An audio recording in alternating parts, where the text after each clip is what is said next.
my name is Rachel Deutsch, and this year I was a 5th grade student teacher in Sonnenschachter in Newton. And over the past few months, I've been studying on questions about how to foster student engagement in learning gender. This year, I had a few students who I knew were going to switch schools into a public school.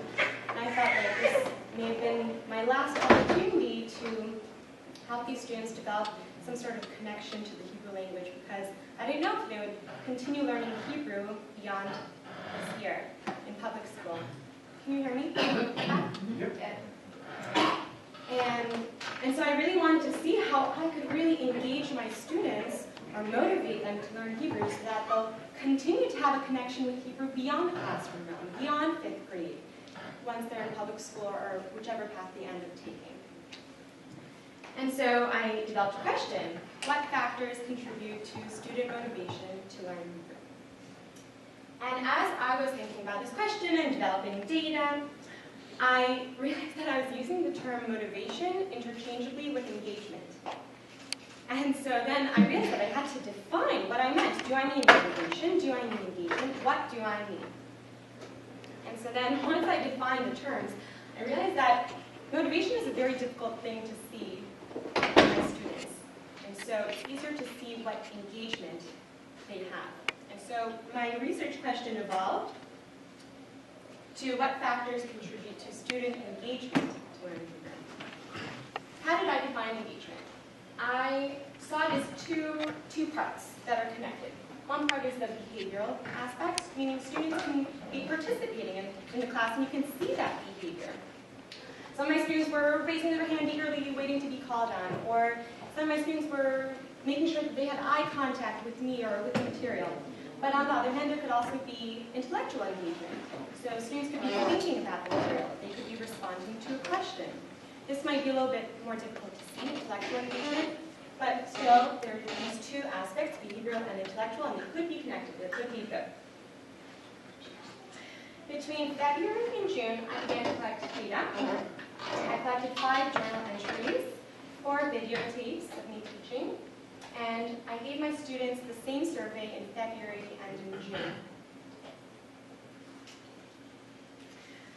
And then I analyzed my data. For my videos, I created a chart in which I had one section, one category that I wrote down all the instances in the video in which I thought, for whatever I did or what I said, I put in that category. And then I created another category about how students reacted to whatever I did or what I said. And then the third category showed which factors contributed to engagement in my classroom. So what I saw with the relationship between what I did and what the students responded, how the students responded to that. And so I put that in the third category. And then I came up with a triangular theory. I thought that there were 3 main factors that contributed to student engagement. One of which was the teacher's presence. When I was very engaged with my students, I was enthusiastic. I had a little bit of humor. I was genuinely interested in the topic. Then my students reacted to that positively. They were more engaged. If I was coming into the class very energetic and I said, Ken, Nachon, and I was jumping around, then my students were also responding to me. They were probably calling out, but the speed, the tone, everything was just more engaged. And then there's also the activity aspect. Whenever the activity was authentic, meaning it was a real-life situation, or a situation in which my students could really relate to, or it was meaningful for them. It was either a situation that they experienced in the past or could experience in the future. Whenever differentiation was involved, so the students' needs were really, the activity was geared towards the students' needs. If my students had choice, or if they worked collaboratively in a group, these factors contributed to their engagement. But then it was also the classmates that had an effect on each other. Whenever classmates were very enthusiastic, then the other classmates also became enthusiastic as well. They had an effect on each other. I can remember I played a game with my students once. There were 2 teams competing against each other, and there was one very quiet teammate, and he he wanted to contribute a correct answer to the team, and then they would get a point. And so he whispered it to one of his classmates. And then they said, you say it to the teacher, say it out loud. So they encouraged him to say it out loud. And he said it, and then they clapped their hands, they high-fived him, and then he was encouraged to do it again, to behaviorally, not just intellectually be engaged, but also behaviorally be engaged. So these three factors contribute to engagement. Then I looked at my surveys that I collected in February and June. I had 30 students, and so I saw that the surveys actually ended up supporting the data that I found in my videos and my journal entries. And so I had 10 questions on my survey, one of which was, I want to learn Hebrew so that I can speak to people in Israel. And this question also had a spectrum of, I strongly agree to, I don't really agree. And students could jot down exactly where they fell in the spectrum, how they related to it. And then there were questions such as circle, I wish we did more, and then there was an option of about 6 different things that they could choose from, whether it was skits, group work, reading, writing, etc. Results showed that students, you can see in the highlighted section, for the question, I want to learn Hebrew so that I can speak to people in Israel, my students strongly agreed with this, both in February and in June. In other words, they wanted to be able to speak to people in Israel, and that's why they wanted to learn Hebrew, and this would be a very communicative, they'd want to learn Hebrew so that they can communicate with students in Israel. And these were more data results.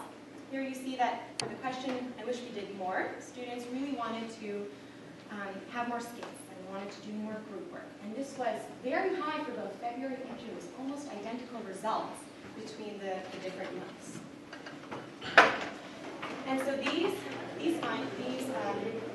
data evidence led to my findings, in which I saw that both authentic tasks and group work really contributed to my students being both intellectually engaged and behaviorally engaged in learning Hebrew. And then I saw examples, when I looked at all of my work again, I saw examples of authenticity and group work being a very important role that was played in the activities, which contributed to student engagement in the task. For example, my students love skits. They loved it in February, they loved it in June. What are these skits? Before or during each Hebrew lesson, in the first 7 minutes or so, I present to my students a subject to speak about, in which they're going to try to persuade their other classmates about a certain topic. For example, I gave my students a topic. I told them, pretend that one of you is the sibling, and the younger sibling, and you want to convince your older sibling to throw your mother a big birthday party. But the older sibling wants to throw a small party. And so you have to try to convince each other of the task. And so this was very authentic for my students. They may have either experienced that or they would experience it. And it was very meaningful, it was very relevant. And so then I also had students who were weaker students in my Hebrew class, who then would come up to me before each Hebrew class, and they would say, can we please have a skit today? Can we please have it? And so if they're running up to me, telling me ahead of time that they want to do something in Hebrew, I see that as an engagement. They're motivated to do this task.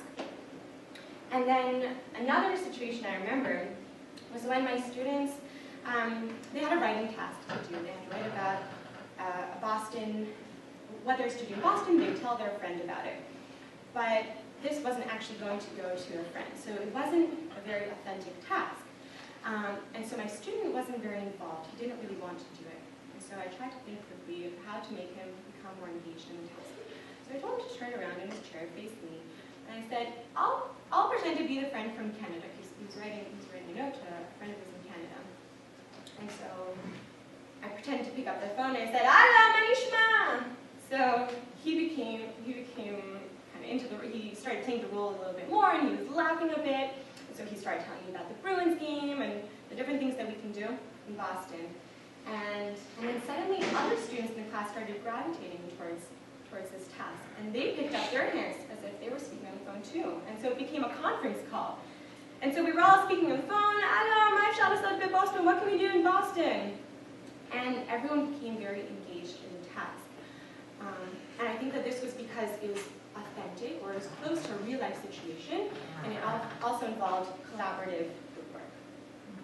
And then I also remember when songs were a contributing task that led to engagement. My students were on a bus. We were all on a bus on our way to a field trip. And on the bus, my students started singing at the top of their lungs Eyal Golan songs. And for those of you who don't know, Eyal Golan is a popular singer in Israel. And so they had learned Eyal Golan songs in Hebrew class, but here they were singing Eyal Golan songs completely on their own. It came from them. It didn't come from the teacher. They chose to sing these songs. And then they were singing English songs, and they were switching back and forth. But the point is that this was a completely authentic situation. It was a real-life situation because they were singing it, and it was coming from them, and they were enjoying themselves. They were engaged in Hebrew, and at the same time, they were doing it together. It was collaborative work, it was group work. And those factors contributed to these tasks being so engaging for students. So now that I saw that authenticity and group work really contribute to student engagement, I also saw the opposite. I'm sure it doesn't come as a surprise to any of us that worksheets and homework are not so liked by students. But what I saw in the worksheets and homework is that they're not authentic. They're not, when you're writing down your homework, many times you're responding to questions, you're answering questions, and it's not that authentic because you're not actually going to provide some work that's going to be sent off and be meaningful. You're writing a letter to your friend, and you're actually mailing it to him, and he's going to write it back to you. That would be authentic. But the homework and worksheets, you're writing down questions, you have to check them off and make sure that they're right. And so it lacks the authentic aspect. At the same time, homework many times, you're going to do it at home, you're working independently, individually, and it's not done collaboratively as a group. And so the fact that homework and worksheets lack these two aspects really contributed to a lack of student engagement in Hebrew. And so having this in mind, I thought that maybe my next steps would be to try to increase engagement by increasing the opportunities for my students to have authentic tasks and increasing their opportunities to have group work. And if I can take those two aspects and include them in the worksheet, so you're going to need worksheets. When you're teaching a language, it's hard to do without worksheets.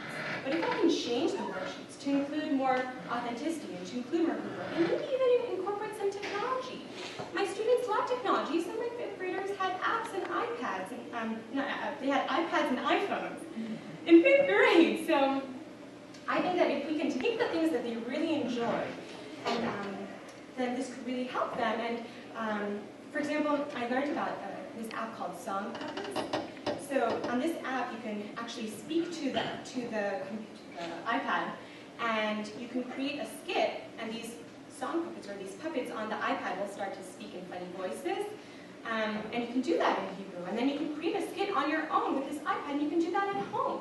So if you can take the aspects that the students love and bring it home with them so that they can do the homework and still be engaged, or you can still do it in school with the worksheets, then maybe this would contribute to their engagement, and this would also increase their learning. So I'll have to test it out and let you know how that works.